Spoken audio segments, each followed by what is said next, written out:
This is 16-year-old me, waving goodbye to school forever. Allow me to explain. Throughout my time at school, I never really felt like I fitted in. When I was curious about something, I was told to keep quiet, put my head down and get on with my work. But I found this impossible as I'm naturally very hyperactive, which led to me always being in trouble. So when one of my teachers sat me down and said, "Let's be honest, Mark, you're not going anywhere, so here are your options. You either continue to study, but it'll be a waste of everyone's time, or you can leave and try and get a job."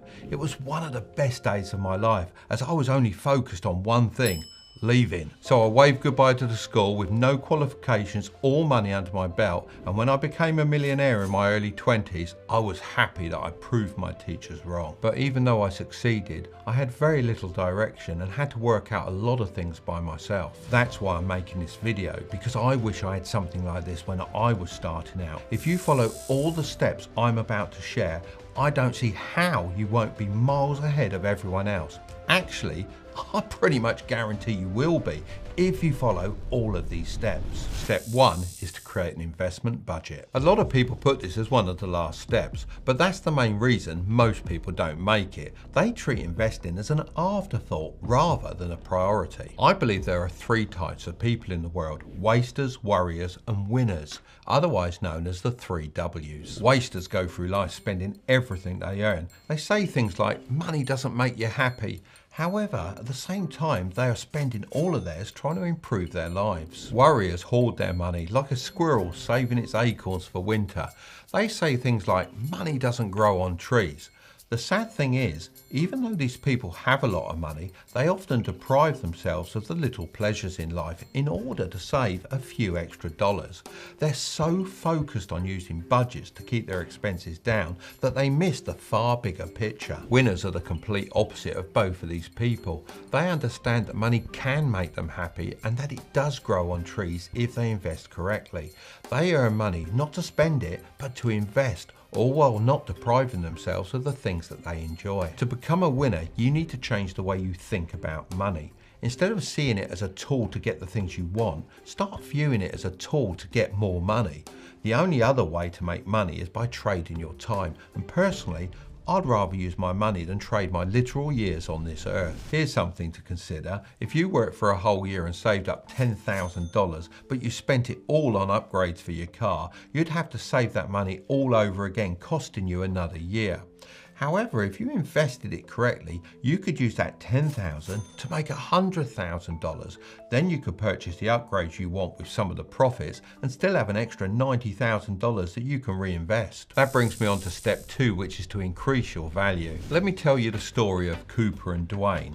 They both lived in California and decided to take up surfing as a new hobby. Cooper searched for the biggest waves every day. He didn't bother with the smaller ones. Some days, if he couldn't find any waves big enough, he just went home. On the other hand, Dwayne went out every day and rode as many waves as he could. Whether big or small, he simply enjoyed the process of surfing and improving his skills. One day, Cooper and Dwayne were out at sea when a huge wave started to build on the horizon.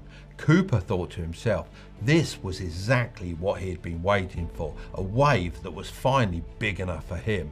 On the other hand, Dwayne was just excited to put his skills to the test and thought of it like any other wave. They both began paddling. Dwayne expertly popped up onto his feet and rode inside the barrel of the wave. He looked back expecting to see Cooper behind him, but he wasn't there. Cooper had fallen off almost as soon as the wave had arrived.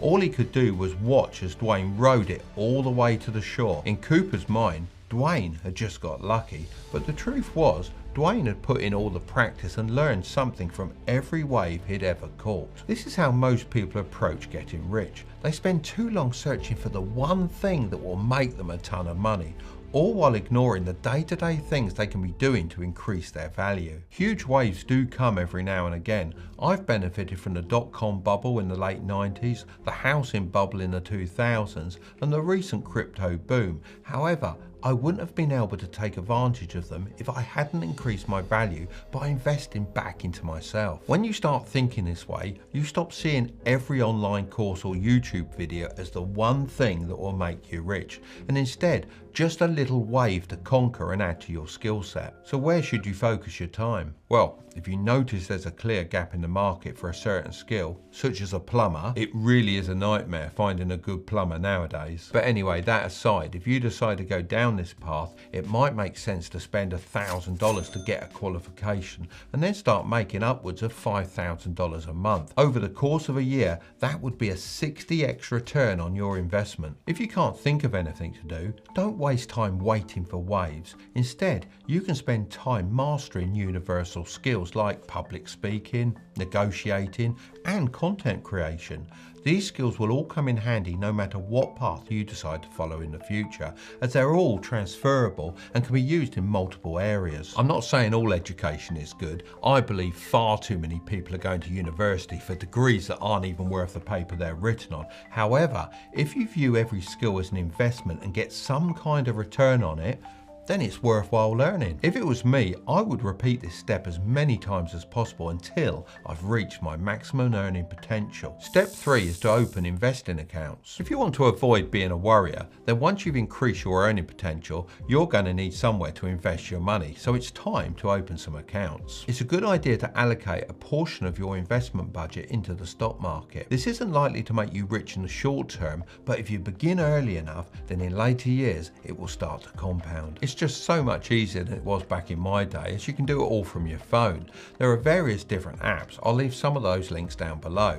One of my favourites is Lightyear, and they're also kindly sponsoring this section of the video. Lightyear is looking to give every European low cost and convenient access to the world's stock markets, and they're great at what they do. The platform has over 3,000 stocks and ETFs from the UK, US and across Europe, including ones that track the S&P 500. They've also just launched lots of well-known UK names, from Tesco's to AstraZeneca and Barclays to Burberry, to name just a few. There's something for everyone in Lightyear. And there's more. On Lightyear, you can also earn interest on your uninvested money in 3 currencies, the euro, dollar and pound. If you're watching this from the UK, the Eurozone or Hungary, you can download and start using Lightyear today. Use my code TILBURY to get started and receive a $10 fractional share after making your first investment. But let me remind you, investing always carries a risk, and the value of any investment can decrease as well as increase. Step 4 is to build assets. This is the real key to building mass wealth. Let me tell you the story of John and Alex, as it perfectly explains this concept. After John maxed out his earning potential like we covered in step 1, he just invested the rest of his money into the stock market each month in the hopes of becoming a millionaire one day. Alex didn't have the same patience. Although he maxed out his earning potential and invested in stocks, he also focused on building assets. He started by identifying a gap in the market and put his unique skills to use. He created his own brand of craft beer, which he spent a lot of time perfecting. He experimented with different flavors, brewing techniques and branding strategies. He even invested in creating a website and social media accounts to promote his product. John, on the other hand, was always skeptical of Alex's business, thinking that it was far too much work with little return. Instead, John just kept investing the same amount into the stock market every month. A couple of years went on and Alex's business began to grow. He started getting orders from all over the country and his craft beer became a household name. John, however, still had many years left before his stock market investments would start paying off. If you think about it, investing in the stock market is just buying a little piece of an asset someone else has created. However, if you can get in on the ground floor by investing your time and money into building your own business, then you'll probably be able to generate far more money. The moral of the story is to make sure you're doing both at the same time. Step 5, use debt strategically. A lot of people aren't going to like this one, but being in debt isn't automatically a bad thing. Let me explain. If you want to buy multiple properties to rent out and generate passive income, you might think you have to save up a massive amount of money, but that's not necessarily the case. Instead, you can use debt strategically to buy a house that's in a bad condition. This worst house in the best street can be purchased for a lower price, let's say $100,000. Then you can spend $50,000 to fix it up and make it worth $200,000. After that, you can refinance it for 75% of its new value, which is $150,000. This way, you can use that $150,000 to buy another property or renovate another worst house and repeat the process. Think of it as a real life game of Monopoly. But in order to do something like this, you'll need to have a good credit score. So if I was starting from scratch, I'd make sure to get a credit card as soon as possible and pay it off in full at the end of each and every month in order to build my credit score. This is like a scorecard lenders use to see how reliable you are. I know it seems crazy that you have to use debt to be seen as reliable, but that's just the way it is. So instead of thinking that debt is always bad, try to understand how to use it to your advantage. Step 6. Don't spend earned money. When it comes to money, there's a common misconception that the more money you make, the more money you should spend. However, this couldn't be further from the truth. In fact, the key to having a consistently great life is to spend only what your investment portfolio yields. This is normally around 8 to 10%. I'm not saying to actually take the money out of your investments, just to spend that percentage of your earnings. I know this can sound confusing, so for example, if you have $1 million invested, then you'd be able to spend up to 10% of that value, which is $100,000 per year from your earnings without having to worry too much. Of course, this does rely on you making a lot, but once you've made it to step 6, this shouldn't be too much of an issue. Think of it this way. Every dollar you earn is like a seed that you can plant and watch grow into a money tree. The more seeds you plant, the bigger your portfolio becomes and the more money it will yield. And just like a tree, if you take care of your portfolio and only take the fruit it yields, it will continue to grow and provide for you in the future. If you want to see what I learned from reading over 40 books about money, I'm going to leave that video right up there. But don't click on it just yet. Make sure to subscribe if you want to grow your wealth, okay? I'll see you over there.